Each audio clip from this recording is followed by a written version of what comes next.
ఖచ్చితంగా పిచ్చే.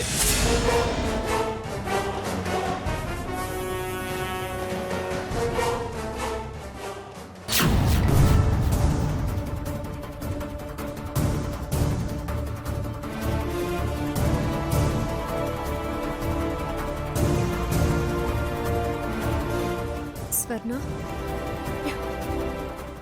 ఏంటి గుడిలో అందరూ నన్ను పిచ్చెక్కింది అని మాట్లాడారు కదా, మళ్ళీ నువ్వెందుకొచ్చావు? నాది పిచ్చి అని కన్ఫర్మ్ చేయడానికి వచ్చావా? స్వర్ణ, ఏంటి ఈ ఆవేశం? ఆ భాగీరథి మాటలు నమ్మి నీ జీవితాన్ని నువ్వే నాశనం చేసుకుంటున్నావు. అమ్మమ్మ గారి మీద పగ తీర్చుకోవడానికి తను నిన్ను పావులాగా వాడుకుంటుంది. ఆవిడ మాటలు నమ్మి ఆస్తంతా నీ పేరు రాయించుకొని మమ్మల్ని అందరినీ కట్టుబట్టలతో బయటికి పంపించినా కట్టుకున్నవాడిని కన్న బిడ్డని కాదన్నా నిన్నేమి అనకుండా వచ్చేశాం. అది మాకు చేతకాక కాదు. నువ్వు ఈ పిఠాపురం ఇంటి పేరుని మోస్తున్నావు. ఏదో ఒకరోజు నువ్వు చేసిన తప్పేంటో నువ్వు తెలుసుకుంటావని, నువ్వు మారుతావని, తిరిగి మనమందరం కలిసి ఉండాలని. అబద్ధం. అలాంటి ఉద్దేశాలే మీకుంటే శుభలేఖల మీద ఫోటోలు పేర్లు వేయించి ఇలా దొంగ నాటకాలు ఆడరు. నన్ను అందరి ముందు పిచ్చిదాన్ని చెయ్యరు. అవును, చేశాం. మేం కావాలనే చేశాం. నీలో సాకేత్ మీదున్న ప్రేమని బయట పెట్టాలనే చేశాం. అది తప్ప? సరే, మేము ఆడింది నాటకమే. నీ భర్త మరొక ఆడదాన్ని పెళ్లి చేసుకోబోతున్నాడని తెలియగానే పోలీస్ కంప్లైంట్ ఇచ్చి హుటాహుటిన పరిగెత్తుకుని వచ్చావంటే నీ భర్త మీద నీకున్న ప్రేమ కూడా నాటకమేనా? ఎందుకే మనసులో సాకేత్ మీద అంత ప్రేమను పెట్టుకొని అతన్ని దూరం పెడుతూ నిన్ను నువ్వు మోసం చేసుకుంటావు. కాగితాల మీద నీ భర్త పక్కన మరో ఆడదాని పేరు చూసి తట్టుకోలేకపోయావు. అంత గొడవ చేశావు. నీ ప్రేమ రుజువైంది. సాకేత్ మీద ద్వేషం లేదని, ప్రేమే ఉందని తేలిపోయింది. ఇంకా నిన్ను నువ్వు వంచుకోకు స్వర్ణ. నిజంగా అతని జీవితంలోకి మరో స్త్రీ వస్తే నువ్వు తట్టుకోలేవు, బతకలేవు కూడా.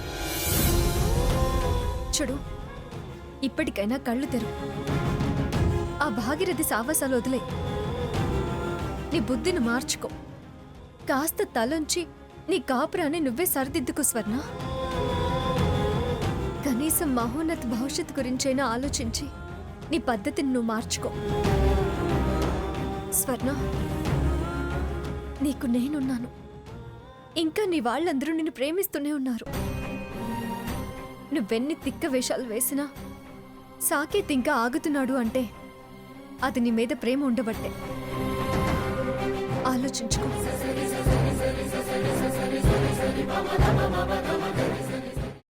అమ్మా, అలాంటి వాళ్ళది నిజమైన ప్రేమ కాదు, అది వ్యామోహం. ఎగ్జాక్ట్లీ చిన్నత్త. నిజంగా ప్రేమించుకున్న వాళ్ళు అలా చేయరు. ఎంత మనసు విరిగిపోతే కన్న కూతుర్ని పట్టుకొని మా దృష్టిలో చచ్చిపోయా ఉంటుందా తల్లి? అది సరే అమ్మా, తన కూతురుతో తన మాట అనేటప్పుడు ఆమె మాటల్లో వ్యథ, కళ్ళల్లో బాధ గమనించావమ్మా? పెద్దబాబుకు బర్త్డే విషెస్ చెప్పు కూడా వెళ్ళాం కదా. ఊరికే ఎలా కాలిపోతుంది? మంట పెడితేనో పడితేనో తగలబడుతుంది.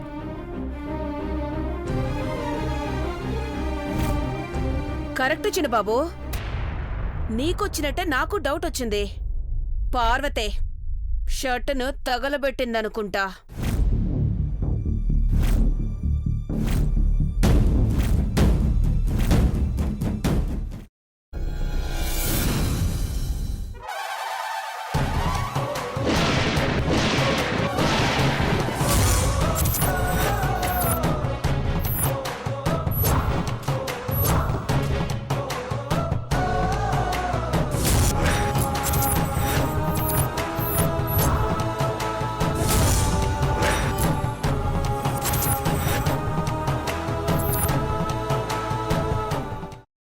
కున్న తర్వాత పొట్టు తీసేసి చాప్ చేసి పక్కన పెట్టుకోవాలి.